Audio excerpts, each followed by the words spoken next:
তারপর মনুর বংশধরেরা পৃথিবীতে রাজত্ব করে।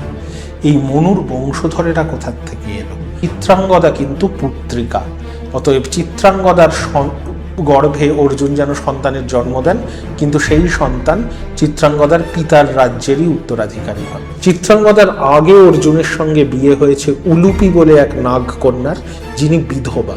অর্জুনের প্রতি আকৃষ্ট হন এবং অর্জুনকে বিয়ে করতে চান। ক্ষত্রিয়দের জন্য শ্রেষ্ঠ বিবাহ বিধি বলা হচ্ছে রাক্ষস বিবাহকে, যেখানে একজন নারীকে হরণ করে আনা হচ্ছে, প্রয়োজনে তার পরিবারের সঙ্গে যুদ্ধ করে তার পরিবারের সদস্যদের আহত করে বা হত্যা করে।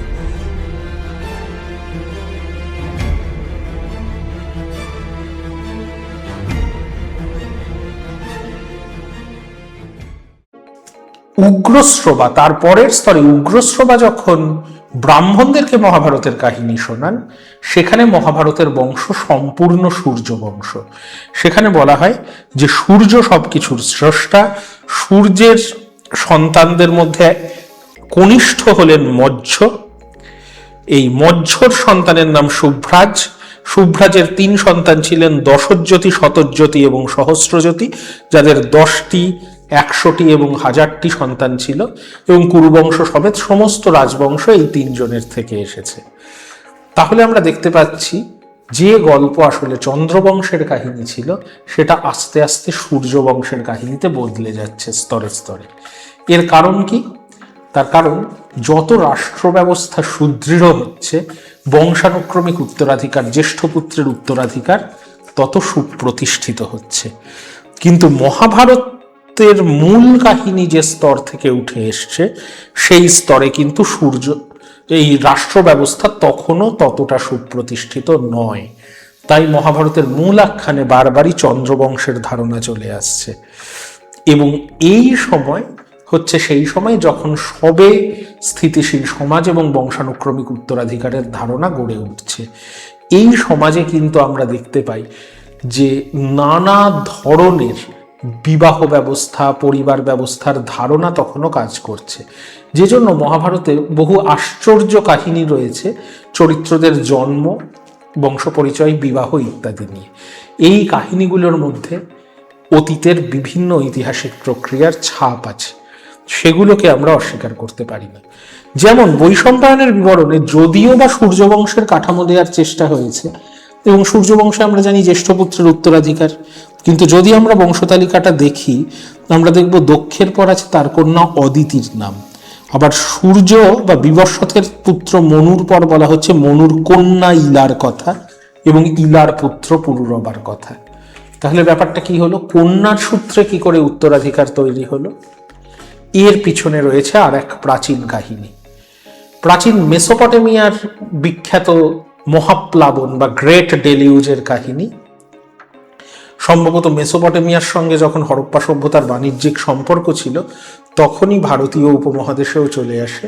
এই গল্পের উৎপত্তি মেসোপটেমিয়ায়, কিন্তু যেমন পশ্চিম এশিয়ার ট্র্যাডিশনে এই গল্প থেকে গেছে, বাইবেলের ওল্ড টেস্টামেন্টেও এই গল্প পাওয়া যায়, কোরআনেও এই গল্প পাওয়া যায়, তেমনি এই গল্পের একটা রূপ ভারতেও পাওয়া যায়। এবং শতপথ ব্রাহ্মণ বলে একটা বৈদিক টেক্সটে এই বিবরণ কিন্তু আমরা পাচ্ছি। সেই বিবরণ কি? যে একটা সময় মহাপ্লাবনে গোটা পৃথিবী ডুবে গেছিল, তখন বৈবস্বত মনু তাকে একজন দেবতা মাছের রূপ ধরে এসে সাবধান করেন এবং বলেন একটা নৌকা গড়ে তুলতে, সেই নৌকায় সমস্ত প্রাণীর বীজকে রক্ষা করতে। মনু সেই কাজ করেন।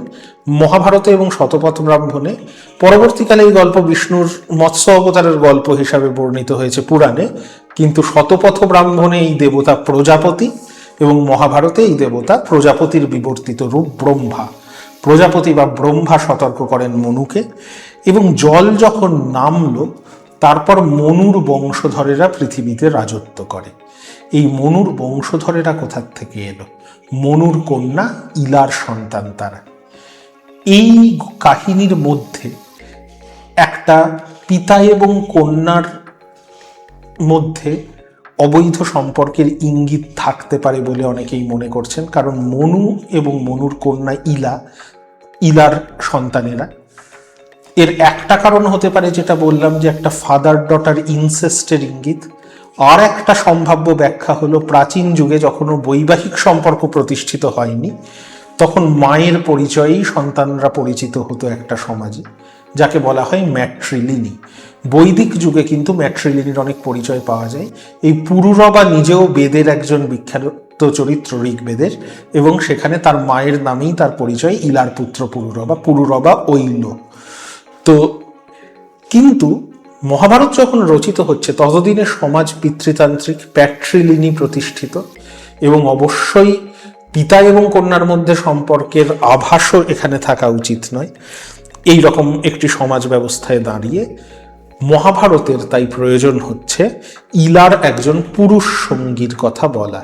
এই পুরুষ সঙ্গী হচ্ছেন চন্দ্রের পুত্র বুধ, ইলার স্বামী হচ্ছেন বুধ, এবং বুধ এবং ইলার সন্তান হিসাবে পুরুরবাকে বর্ণনা করা হচ্ছে। সেইভাবেই চন্দ্রবংশের পরিচয় আসছে, কারণ বুধ চন্দ্রের পুত্র। কিন্তু যে ব্যাপারটা এখানে গুরুত্বপূর্ণ সেটা হচ্ছে যে তাহলে বুধের সন্তান হলে সরাসরি তাদের চন্দ্রের উত্তরাধিকারী হওয়ার কথা, কেন মনুর উত্তরাধিকারী হিসাবে যজাতি বা অন্যদের কথা বলা হচ্ছে? তাহলে কিভাবে পিতৃতান্ত্রিক সমাজে দাঁড়িয়েও কোনো কন্যা তার পিতার উত্তরাধিকারী হতে পারেন, তারও একটা আভাস এখানে আছে, এবং এই আভাসের কারণ আছে। এই কারণ হলো কৃষিভিত্তিক সমাজে সম্পত্তির উত্তরাধিকার এতটাই গুরুত্বপূর্ণ। ইতিহাসবিদ উমা চক্রবর্তী এই বিষয়ে বিস্তারিত আলোচনা করেছেন খুব সাম্প্রতিককালে লিখিত তার ডাইং লিনিয়েজ বইয়ে, যে মহাভারতে উত্তরাধিকারের প্রশ্ন এত জড়িত কেন। কারণ এই মহাভারত সেই সমাজকে প্রতিফলিত করছে যখন সম্পত্তির উত্তরাধিকার খুব গুরুত্বপূর্ণ হয়ে উঠছে কৃষিভিত্তিক সমাজে। ফলে সম্পত্তির উত্তরাধিকারের জন্য পুত্র সন্তানের চাহিদা অত্যন্ত জরুরি হয়ে উঠছে, এবং পুত্র সন্তানের চাহিদা জরুরি হয়ে ওঠায় নারীর ভূমিকা হচ্ছে মূলত যে পরিবারে তার বিবাহ হচ্ছে সেই পরিবারের জন্য পুত্র সন্তানের জন্ম দেওয়া, এটা তার অন্যতম প্রধান কাজ হয়ে উঠছে। মহাভারতে একটি কাহিনী আছে পাণ্ডু এবং কুন্তির কথোপকথনের মধ্যে, যে কাহিনী বলছে যে সমাজে নারীর যৌনতার উপর নিয়ন্ত্রণ কিভাবে স্থাপিত হলো। পাণ্ডু বলছেন যে এক সময় নারীর যৌনতার উপর কোনো নিয়ন্ত্রণ ছিল না, নারী ইচ্ছামতো তার যৌন সঙ্গী বেছে নিতে পারবেন, এই স্বাধীনতাই কিন্তু সনাতন প্রথা। কিন্তু শ্বেতকেতু বলে একজন ব্রাহ্মণ 3টি নিয়ম প্রণয়ন করেন যখন তিনি দেখেন তাঁর মা তার পিতা উদ্দালকের উপস্থিতিতে অন্য একজন পুরুষের সঙ্গে চলে যাচ্ছেন। শ্বেতকেতু তখন 3টি নিয়ম চালু করেন, যে 3টি নিয়ম হলো, প্রথম, যদি কোনো নারী তার স্বামীর প্রতি বিশ্বস্ত না হন সেটা একটা মহাপাপ হবে, ভ্রূণ হত্যার মতো পাপ। দ্বিতীয়ত, কোনো পতিব্রতা নারীকে আকৃষ্ট করার চেষ্টা কোনো পুরুষ করলে সেটাও একই রকম পাপ হবে। এবং তৃতীয় হচ্ছে, কোনো নারীর স্বামী যদি তাকে নির্দেশ দেন তার হয়ে সন্তানের জন্ম দিতে, সেই নির্দেশ কিন্তু মানতেই হবে, নইলে একই পাপ হবে। এই তৃতীয় নিয়মটা আমাদের জন্য খুব গুরুত্বপূর্ণ, যে নারীর অন্যতম কর্তব্য হচ্ছে তার স্বামীর হয়ে উত্তরাধিকারের জন্ম দেয়া, বা শুধু স্বামীর হয়ে নয়, স্বামীর পরিবারের হয়ে। এবং এই উত্তরাধিকারী অবশ্যই পুরুষ, পুত্র সন্তান। এই কারণে আমরা পরবর্তী বৈদিক যুগে সাহিত্যে বিভিন্ন ধর্মীয় সংস্কারের নাম দেখি, বিশেষ করে পুংসবন বলে একটি অনুষ্ঠান, যাতে গর্ভস্থ সন্তান যাতে পুত্র সন্তান হয় এইটা নিশ্চিত করার জন্য এই অনুষ্ঠানগুলো। অথর্ববেদে আমরা অনেক মন্ত্র দেখি পুত্র সন্তানের কামনায়। এবং নারীর অবৈধ সম্পর্ক, শ্বেতকেতু যার উপর নিষেধাজ্ঞা জারি করছেন আমরা এক্ষুনি দেখলাম, এই অবৈধ সম্পর্ক সব থেকে চিন্তার এই জন্য যে নারীর গর্ভের উপর তার স্বামীর এবং তার পরিবারের অধিকার। নারীর গর্ভে অন্যের সন্তান জন্মাবে না তো। পরবর্তী বৈদিক সাহিত্যে চাতুর্মাস্য বলে একটি যজ্ঞের অনুষ্ঠান আছে, সেখানে একজন বিবাহিত নারীকে সবার সামনে ঘোষণা করতে হতো তার কোনো অবৈধ সম্পর্ক আছে কিনা। আবার অথর্ববেদে আমরা দেখছি একটা মন্ত্র বলছে, প্রার্থনা করা হচ্ছে যে কোনো স্ত্রীর যদি কোনো প্রেমিক থাকেও সেই প্রেমিক যেন সন্তান উৎপাদনে সক্ষম না হয়। অর্থাৎ কোনো বিবাহিত নারীর প্রেমিক থাকাটা ততটা সমস্যার নয় যতটা হচ্ছে সেই প্রেমিকের সন্তান সেই নারী ধারণ করা। এই পরিস্থিতিগুলো আমরা মাথায় রাখলে বুঝতে পারবো যে মহাভারতের সমাজে সন্তানের জন্ম দেওয়া, প্রকৃত উত্তরাধিকারীর জন্ম দেওয়া কত গুরুত্বপূর্ণ একটা প্রশ্ন হয়ে উঠছে। এবং সেই প্রকৃত উত্তরাধিকারীর জন্ম দেওয়ার ক্ষেত্রে পুত্র সন্তান যদি না থাকে তখন কি হবে, এই বিষয় নিয়ে কিন্তু মহাভারতে অত্যন্ত সংকটের পরিস্থিতি বারবার সৃষ্টি হচ্ছে আমরা দেখতে পাচ্ছি। এই যে পাণ্ডু এবং কুন্তির কথোপকথনের কথা একটু আগে বললাম, তার কারণ কি না, এক ঋষির অভিশাপে পাণ্ডু সন্তানের জন্ম দিতে অক্ষম, অথচ পাণ্ডু তার উত্তরাধিকারী চান। তাই তিনি তার স্ত্রী কুন্তিকে, জ্যেষ্ঠ স্ত্রী কুন্তিকে অনুরোধ করছেন কুন্তি যেন পাণ্ডুর হয়ে সন্তানের জন্ম দেন অন্য কোনো পুরুষের সঙ্গে মিলিত হয়ে। কারণ পাণ্ডু ধর্মশাস্ত্রের একটা নিয়মের কথাও বলছেন যে 6 রকম পুত্র সন্তান হিসাবে গ্রহণযোগ্য। স্বয়ংজাত প্রণীতশ্চ পরিক্রীতশ্চ ইয়ঃসুত পৌনর্ভবশ্চ কানীন শৈরেণ্যং ইয়শ্চ জায়তে। অর্থাৎ স্বয়ংজাত নিজের ঔরস পুত্র, নিজের ছেলে থাকলে সব থেকে ভালো, না থাকলে আরো 5 রকম বলা হচ্ছে। প্রণীত, যে সন্তান অন্য কাউকে দিয়ে তার জন্ম দেওয়ানো হয়েছে। পরিকৃত, যে সন্তানকে পরিক্রয় করা হয়েছে। এই পরিক্রয় শব্দটা আর প্রণীত শব্দটাই আমি আসব। পৌনর্ভব, অর্থাৎ তার বিধবা স্ত্রীর যে সন্তান জন্মাচ্ছে। কানীন, অর্থাৎ বিবাহের পূর্বে তার স্ত্রীর যে সন্তান ছিল। এবং শৈরিণী, অর্থাৎ যে স্ত্রীর চরিত্র খুব একটা ভালো নয়, অর্থাৎ বৈবাহিক সম্পর্কে আবদ্ধ নয়, এমন কোনো স্ত্রীর গর্ভেও সন্তান জন্মালে তাকে গ্রহণ করা হবে। এর বাইরে আর 6 রকম সন্তানের কথা পাণ্ডু বলেছেন যারা স্বীকৃতি পাবে না। তার মধ্যে আছে যে সন্তানকে কিনে আনা হচ্ছে বা যে সন্তানকে অন্য উপহার দিচ্ছে। তাহলে উপহার দেওয়া বা কিনে আনা সন্তান যদি গ্রহণযোগ্য না হয়, তাহলে এই প্রণীত আর পরিকৃত সন্তান মানে কি যারা গ্রহণযোগ্য? এইখানেই আবার আমরা ফিরে আসবো এই প্রশ্নে। দুখানা কাস্টমের কথা, প্রথার কথা মহাভারতে আমরা পাচ্ছি, যা পুত্র সন্তানের জন্ম সুনিশ্চিত করার ব্যবস্থা করছে মহাভারতে। একটি ব্যবস্থা নাম পুত্রিকা, আরেকটি ব্যবস্থার নাম নিয়োগ। এই দুটো ব্যবস্থার মাধ্যমেই কিন্তু মহাভারতের অধিকাংশ গুরুত্বপূর্ণ চরিত্রের জন্ম হচ্ছে। পুত্রিকা অর্থাৎ এই যে আমরা দেখছিলাম যে মনুর কন্যার নাম ইলা, ইলার সন্তানেরা কি করে মনুর উত্তরাধিকারী হবেন, এখানেই পুত্রিকার ধারণা। বিভিন্ন ধর্মশাস্ত্র বলছে যে যদি কোনো ক্ষেত্রে দেখা যায় যে কারোর পুত্র সন্তান নেই কিন্তু কন্যা সন্তান আছে, তখন কিন্তু সেই কন্যা সন্তানকে পুত্রিকা হিসাবে ব্যবহার করা যেতে পারে। অর্থাৎ সেই কন্যা সন্তান তার স্বামীর পরিবারের হয়ে না উত্তরাধিকারীর জন্ম না দিয়ে তার পিতার পরিবারের হয়ে উত্তরাধিকারীর জন্ম দিতে পারে। সম্ভবত মনুর কন্যা ইলাকেও এইভাবেই দেখা হয়েছে। আবার মহাভারতের বিখ্যাত উদাহরণ আছে চিত্রাঙ্গদার কাহিনী, আমরা সকলেই জানি যে অর্জুন যখন কলিঙ্গের একটা রাজ্য মানালুর বা কোথাও কোথাও বলা হয়েছে মণিপুর, সেই রাজ্যে গিয়ে উপস্থিত হয়েছেন এবং অর্জুনের সঙ্গে সেখানকার রাজকন্যা চিত্রাঙ্গদার প্রেম তৈরি হচ্ছে।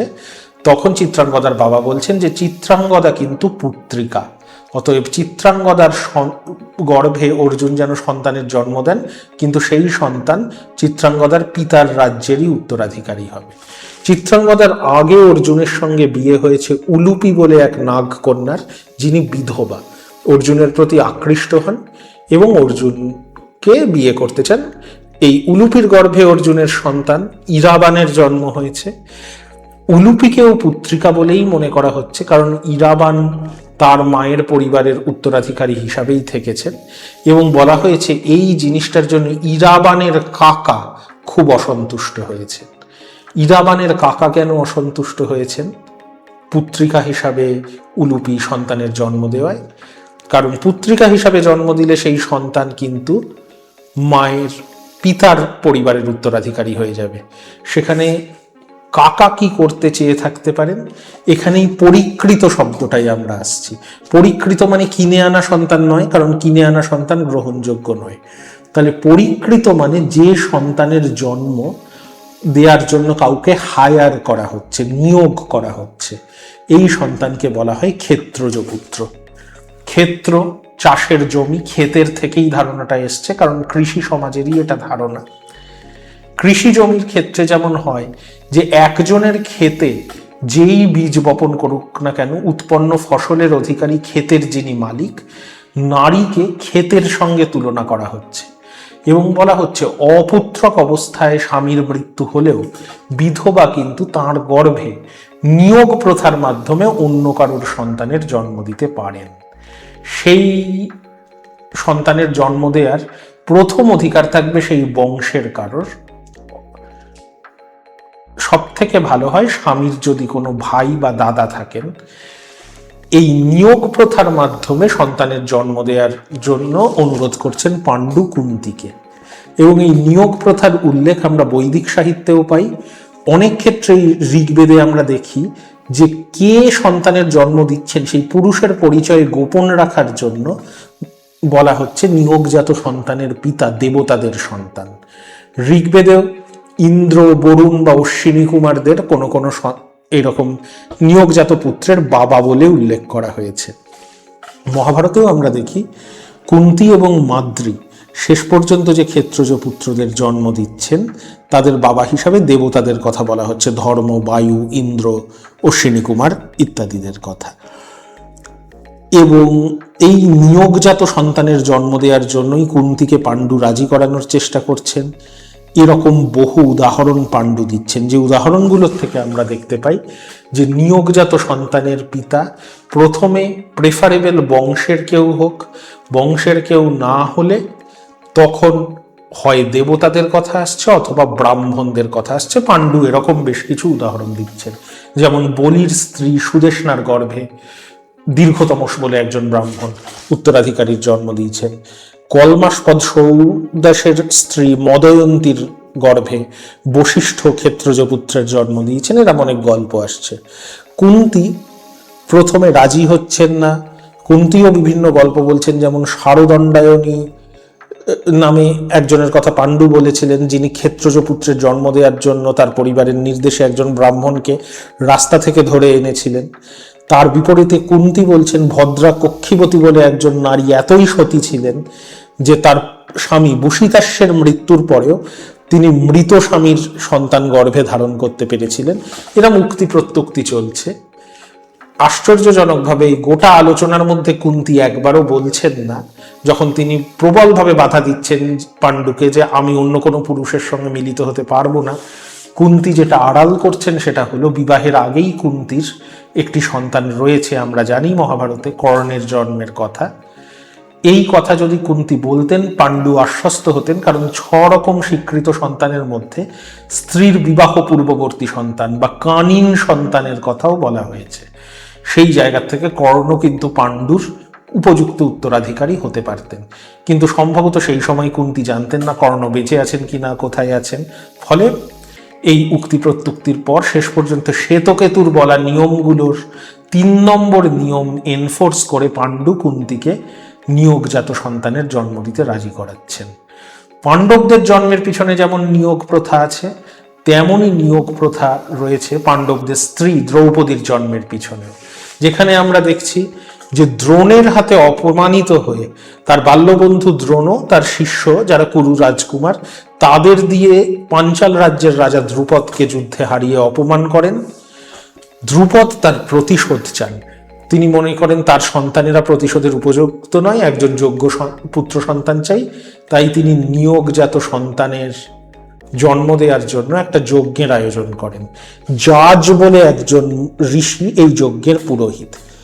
এবং বলা হয় যে ধ্রুপদ এইভাবে যে নিয়োগজাত সন্তানের জন্ম দেওয়াচ্ছেন এই কাজটা ভালো কাজ নয়।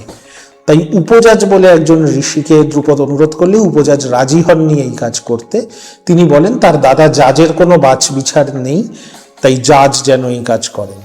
যদিও এখানে ক্ষেত্রজ পুত্রের জন্মের জায়গাটা একটু ধোঁয়াশাপূর্ণ, কারণ বলা হচ্ছে নিয়োগের জন্য মিলিত হতে দ্রুপদের স্ত্রী পৃষতিকে যখন জাজ অনুরোধ করছেন, পৃষতি রাজি হচ্ছেন এবং শেষ পর্যন্ত যজ্ঞের আগুন থেকে ধৃষ্টদ্যুম্ন এবং দ্রৌপদীর জন্ম হচ্ছে। কিন্তু এই যজ্ঞ বেদীকে স্ত্রী প্রজননতন্ত্রের সঙ্গে বৃহদারণ্যক উপনিষদ এবং ছান্দোগ্য উপনিষদ তুলনা করে।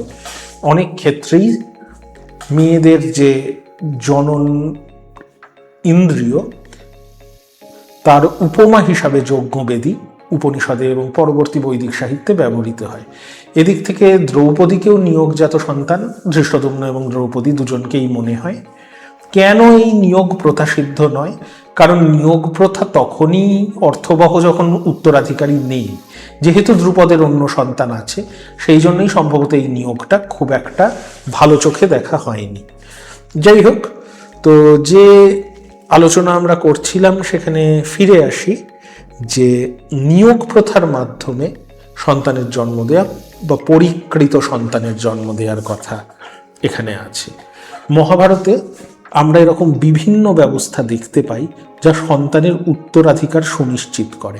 নিয়োগ প্রথা তার মধ্যে অন্যতম, এবং নিয়োগ প্রথায় যেহেতু প্রথম অধিকার মৃত স্বামীর ভাইয়ের, তাই উলুপি নিয়োগ প্রথার মাধ্যমে নিজের স্বামীর পরিবারের হয়ে সন্তানের জন্ম না দিয়ে পুত্রিকার মতো সন্তানের জন্ম দেয় অবশ্যই উলুপির মৃত স্বামীর ভাই বা ইরাবানের কাকা তিনি ক্রুদ্ধ হয়েছিলেন। এখন এই জায়গাগুলোর থেকে আমরা যদি সরে যাই, আর একটা প্রথার কথাও আমরা দেখতে পাই, যে পরিবারের হয়ে সন্তানের জন্ম দেওয়া যেহেতু একজন নারীর কর্তব্য, এই কারণে নারীর বহুবিবাহ কিন্তু বহুল প্রচলিত না হলেও স্বীকৃতি পেয়েছে। যে জন্য দ্রৌপদীর যে বহুবিবাহ, সেটা নিয়ে একটু আলোচনা হলেও সেটা একেবারে অজানা একটা প্রথা বলে মনে হয়নি। বৈদিক সাহিত্যেও আমরা বহুবিবাহের উল্লেখ পাই, যেমন অশ্বিনী কুমারদের দুজনের একজনই স্ত্রী সূর্যা, রোদসীকে বলা হয় মরুথদের একমাত্র স্ত্রী। এই রকমই দ্রৌপদীর বিবাহের আগে যুধিষ্ঠির উদাহরণ দিয়েছেন জটিলা বলে একজন নারী 7 জন ঋষিকে বিয়ে করেছিলেন। কিন্তু খেয়াল করে দেখার, পুরুষের বহু বিবাহ যখন হয়, একজন পুরুষ বিভিন্ন নারীকে বিয়ে করতে পারেন। নারীর বহু বিবাহের ক্ষেত্রে বিভিন্ন পুরুষকে বিয়ে করলেও তারা সবাই একই পরিবারভুক্ত ভাই, যাতে সম্পত্তির বন্টন না হয় এইটা নিশ্চিত করা কিন্তু নারীর বহুবিবাহেরও একটা লক্ষ্য। ফলে এই যৌন সঙ্গী নির্বাচনের ক্ষেত্রে নারীর স্বাধীনতা কিন্তু অনেকটাই কমে যায়। এই ধরনের সমাজ ব্যবস্থায় গের্ডা লার্নার, বিখ্যাত নারীবাদী তাত্ত্বিক, দেখিয়েছিলেন মেসোপটেমিয়ায় যখন কৃষিজীবী সমাজ আসে, কিভাবে নারীর গর্ভের উপর তার স্বামীর পরিবারের নিয়ন্ত্রণ প্রতিষ্ঠিত হয়। উমা চক্রবর্তী দেখিয়েছেন। ভারতের ক্ষেত্রেও মহাভারত এইরকম একটা পরিস্থিতি তুলে ধরছে। এই কারণেই মহাভারতের বিভিন্ন বিবাহ বিধির উল্লেখ থাকলেও 8 রকম বিবাহ বিধির উল্লেখ আছে। এই 8 রকমের বাইরেও ক্ষত্রিয়দের স্বয়ংবরের উল্লেখ আছে। কিন্তু ক্ষত্রিয়দের জন্য শ্রেষ্ঠ বিবাহ বিধি বলা হচ্ছে রাক্ষস বিবাহকে, যেখানে একজন নারীকে হরণ করে আনা হচ্ছে, প্রয়োজনে তার পরিবারের সঙ্গে যুদ্ধ করে তার পরিবারের সদস্যদের আহত করে বা হত্যা করে। এর বিখ্যাত উদাহরণ আমরা জানি যে ভীষ্ম তার ভাই বিচিত্রবীর্যের বিয়ে দেওয়ার জন্য অম্বিকা অম্বালিকা কাশীর 3 রাজকন্যাকে হরণ করে আনছেন। এর আরও উদাহরণ আমরা পেয়েছি, কৃষ্ণ রুক্মিণীকে হরণ করে বিবাহ করেছেন, কারণ কৃষ্ণের প্রতিদ্বন্দ্বী শিশুপালের সঙ্গে রুক্মিণীর বিয়ে হয়ে যাচ্ছিল।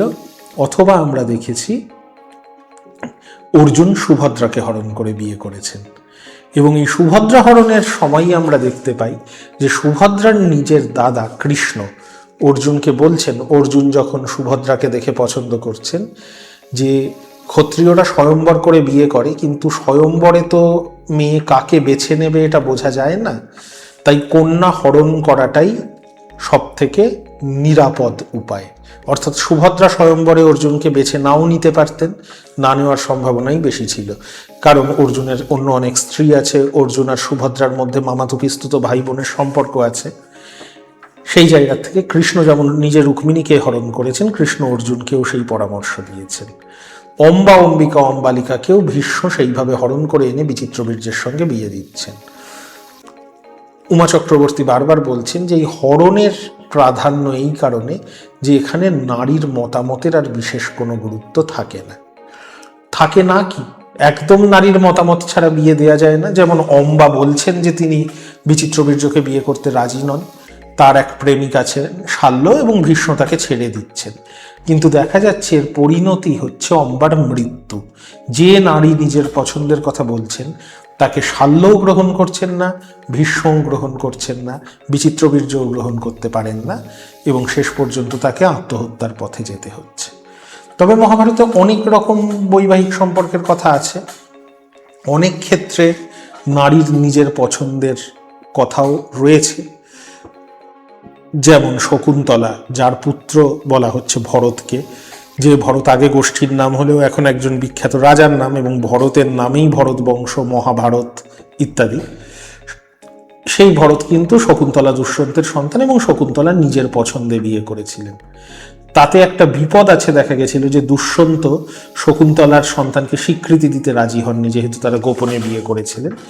এই ঝুঁকির থেকে বাঁচার জন্য সম্ভবত অন্যান্য ধরনের বিয়েকে এই নিজের পছন্দের বিয়ে বা গান্ধর্ব বিয়ের থেকে ভালো বলে মনে করা হচ্ছে। যাই হোক, তো এই রকম বিভিন্ন বিবাহ বিধিতে নারীর পছন্দের জায়গা কিন্তু কমে আসছে। ক্ষেত্রজ পুত্র উৎপাদনের ক্ষেত্রেও কুন্তী বা মাদ্রী তবু নিজের পছন্দ মতো সঙ্গী বাঁচতে পেরেছেন, কিন্তু অনেক ক্ষেত্রে সেই সুযোগ থাকছে না। পাণ্ডুর নিজের জন্মও নিয়োগের মাধ্যমে। আমরা দেখেছি যে শন্তনু যখন সত্যবতীকে বিয়ে করতে চান, একজন ধীবর কন্যা, তখন সত্যবতীর বাবা শর্ত দেন যে শান্তনুর উত্তরাধিকারী যেন সত্যবতীর পুত্রই হয়, যার জন্য শান্তনুর জ্যেষ্ঠ পুত্র দেবব্রত বা ভীষ্ম বঞ্চিত হন, এবং তিনি প্রতিজ্ঞা করেন যে সত্যবতীর সন্তানেরাই উত্তরাধিকারী হবেন। এই ভীষ্মের প্রতিজ্ঞা মহাভারতের একটা গুরুত্বপূর্ণ মুহূর্ত, কারণ আমরা এতক্ষণ আলোচনা করছিলাম উত্তরাধিকারের নানা রকম নিয়ম নিয়ে, চন্দ্রবংশ এবং সূর্যবংশের দুটো ধারণা নিয়ে। ভীষ্মের প্রতিজ্ঞা কিন্তু এই দুটো ধারণারই বিরুদ্ধে চলে যায়, কারণ ভীষ্ম যোগ্য, চন্দ্রবংশের নিয়ম অনুসারে তিনি রাজা হতে পারতেন, সেটা হলো না। ভীষ্ম জ্যেষ্ঠ, সে জায়গা থেকে সূর্যবংশের নিয়মে তার রাজা হওয়ার কথা, সেটাও হলো না। উল্টে ভীষ্ম প্রতিজ্ঞা করে বসলেন সত্যবতীর সন্তানেরা, যারা তখনও জন্মায়নি, তারাই উত্তরাধিকারী হবে। তারা কি আদৌ যোগ্য হবে?